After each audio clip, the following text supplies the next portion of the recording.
ततस्ते गंगा प्रवहति देवोऽपि संस्कृतं कथयति।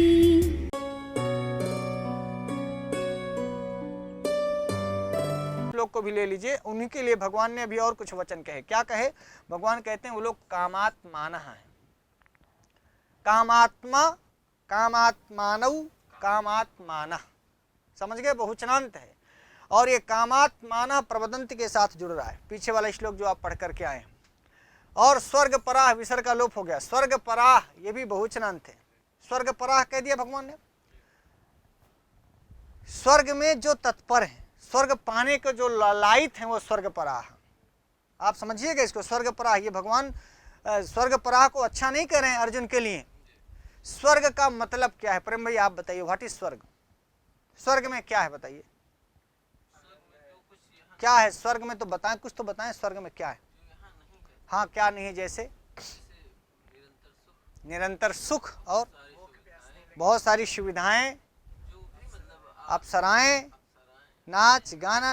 ये आप समझिए स्वर्ग का कॉन्सेप्ट क्या है? दुख की सुख।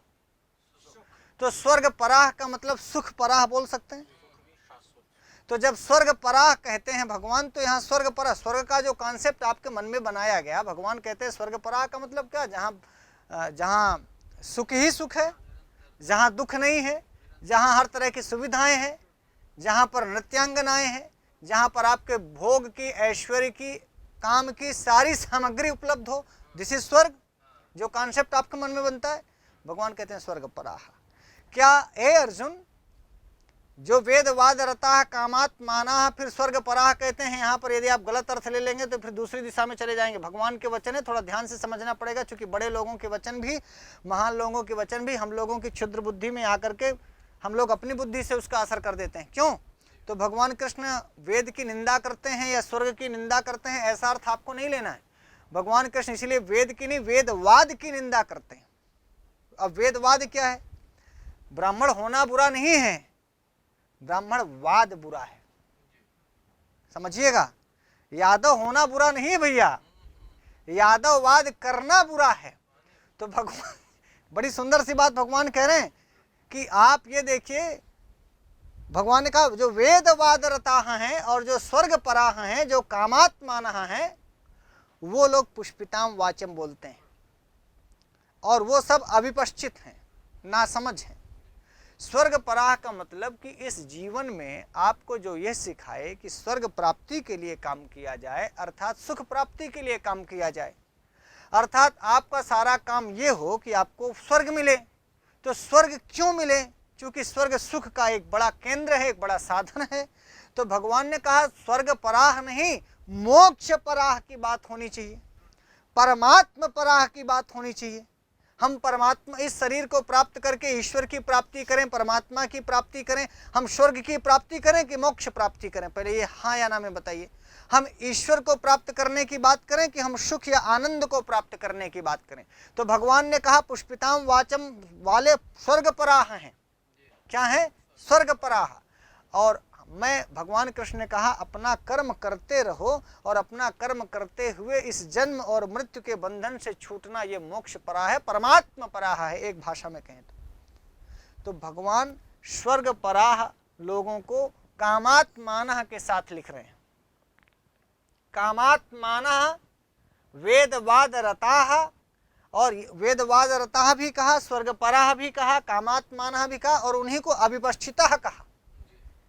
अब बताइए, जो स्वर्ग पराह विपश्चित होते, बुद्धिमान होते, तो भगवान उनको स्वर्ग पराह क्यों कहते? स्वर्ग पराह भी भगवान नहीं चाहते कि अर्जुन बने, कि तुम स्वर्ग तुमको मिले। और वो स्वर्ग मतलब जो, अब देखिए इसके पहले की गीता में भगवान ने कहा कि मर गए तो स्वर्ग प्राप्त होगा, स्वर्ग प्राप्ति होगी, अर्थात तुम्हारे लिए बुरा नहीं होगा, अच्छा होगा। क्योंकि स्वर्ग एक अच्छे का, अच्छी जगह की डिफिनीशन है और नरक एक बुरी जगह की डिफिनीशन है। अर्थात युद्ध लड़ना एक अच्छा निर्णय होगा और युद्ध से भाग जाना नरके नियतम वाशा के मतलब कि तुम एक बुरा डिसीजन लोगे।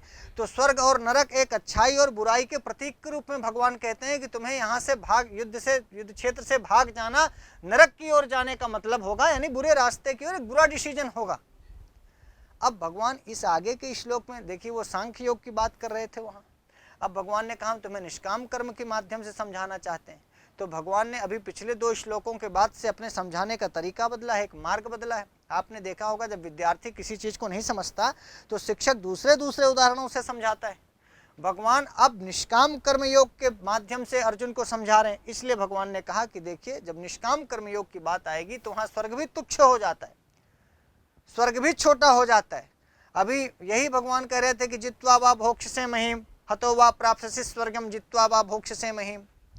तो यहाँ जीतने और मरने की बात में स्वर्ग और नरक की बात चूंकि अर्जुन को जल्दी समझ में आती, अब अर्जुन जब थोड़ा कुछ समझने लगा तो भगवान ने स्वर्ग से भी बड़ी बात कही कि जो वेदवादरताः हैं, जो स्वर्ग पराः हैं, जो कामात्मानः हैं, और इसके पहले भगवान ने कहा था वेदवादरताः भी अविपश्चिताः हैं, और वो पुष्पिताम वाचम को प्रवदन्ति।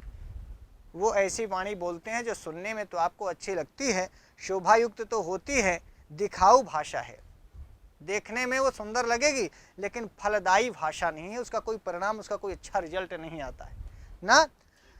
तो कामात्मानः स्वर्गपराः, जो भोगों में ही, काम माने कामनाएं, जो कामनाओं में ही जिनकी आत्मा रमण करती है वो कामात्मानः है। और वेदवादरताः, जो वेद की वाक्यों में, ऐसे वेद वाक्यों में जो स्वर्ग प्राप्ति की, सुख प्राप्ति की, भोग प्राप्ति की बात करते हैं, ऐसे वेद के वचनों में जो विश्वास करते हैं वे वेदवादरताः। और जो स्वर्ग ही परम वस्तु है, स्वर्ग से बढ़कर कुछ भी नहीं है, मोक्ष स्वर्ग से बढ़कर नहीं है, परमात्मा स्वर्ग से बढ़कर नहीं है, स्वर्ग पराः वो लोग हैं, स्वर्ग से आगे की सोच ही नहीं है। स्वर्ग में जाने के बाद भी तो पुण्य क्षीणे पुण्य मर्त्यलोकम विशंति, पुण्य क्षीण होने के बाद फिर से तो आपको मृत्युलोक में आना होगा। लेकिन जो परमात्मा की प्राप्ति, ब्रह्म की प्राप्ति या परमात्मा की प्राप्ति हो जाए, मोक्ष की प्राप्ति हो जाए, तो वो स्वर्ग पराः से ऊपर की बात है। तो जो स्वर्ग पराः हैं और जो जन्म कर्म फल प्रदान, आपका जन्म कर्म के फल के अनुसार होगा। और ये हमारी भारतीय संस्कृति, सनातन संस्कृति का एक बड़ा नियम है कि आप जैसा कर्म करेंगे उसी प्रकार से अगला जन्म आपका होगा। बोलो हाँ या ना गुरु। तो जन्म कर्म फल प्रदान समझ गए। भगवान इसीलिए कहते हैं कि अच्छा कर्म करो ताकि तुम्हारा यदि अगला जन्म भी हो, मोक्ष ना भी हो, तो वो अच्छा जन्म हो। मच्छर ना बन जाओ, कुकुर ना बन जाओ, सांड ना बन जाओ, बिलारी ना बन जाओ, सुअर ना बन जाओ। तो जन्म कर्म फल प्रदान की बात कह दी भगवान ने। और आगे कहा क्रिया विशेष बहुलाम भोगैश्वर्य गतिम प्रति, भोग और ऐश्वर्य की गति की प्रति माने और, भोग और ऐश्वर्य की ओर जो ले जाती हैं। और क्रिया विशेष बहुलाम, जिसमें बहुत प्रकार की क्रिया विशिष्टताएं, बहुत प्रकार की क्रियाएं करनी पड़ती हैं। अब आपको मान लो ज्योतिषोम याग करना हो स्वर्ग प्राप्ति के लिए, तो ये क्रिया विशेष बहुल कार्य होगा कि नहीं? बहुत सारी क्रियाएं होंगी। कर्मकांड में बहुत सारी क्रियाएं होती हैं, पर ये मत समझना हमारे कथन का भाव कि भगवान ये कहते हैं कि कर्मकांड मत करो। लोग उल्टा बहुत जल्दी समझ लेते हैं। भगवान ये कहते हैं कि जब सीधा सीधा मार्ग है कि भाई आपके जो कर्तव्य हैं, आपके जो कर्म हैं, उन कर्मों को करते हुए भी, आप अच्छे मार्ग पर चलते हुए भी, परोपकार करते हुए भी, अपने कर्तव्य कर्मों को करते हुए भी तुम्हें हम परमात्मा की प्राप्ति का मार्ग बता रहे हैं। इसलिए अर्जुन को वो सिर्फ ये सिखा रहे हैं कि अर्जुन, जो लोग तुम्हें स्वर्ग इत्यादि जाने के लिए किसी बहुत प्रकार की क्रिया विशेष बहुलाम को बताते हैं, उससे अच्छा है कि तुम क्षत्रिय हो, तुम अपने कर्तव्य का पालन करते हुए, आतताइयों का, दुष्टों का संहार करते हुए, युद्ध की लड़ाई लड़ते हुए अपने जीवन को जियो। आगे जब भी मर जाओगे तो तुम्हारे लिए ठीक ही होगा, जन्म कर्म फल प्रदान भी ठीक होगा, स्वर्ग की प्राप्ति भी ठीक होगी, मोक्ष प्राप्ति हो सकती है, परमात्मा प्राप्ति हो सकती है। अपने कर्म को करते रहो। क्रिया विशेष बहुलाम भोगैश्वर्य गतिम प्रति। फिर आगे के श्लोक में भगवान ने कहा, ये सारी चीज़ों की क्रिया विशेष बहुलाम में भी द्वितीय है। क्रिया विशेष बहुलाम वाचम प्रवदंती भोगैश्वर्य गतिम प्रति और जन्म कर्म फल प्रदाम वाचम प्रवदंती। और कौन लोग? वही स्वर्ग पराह लोग, कामात्मानः लोग। अब इसी श्लोक में वो अपनी बात कहेंगे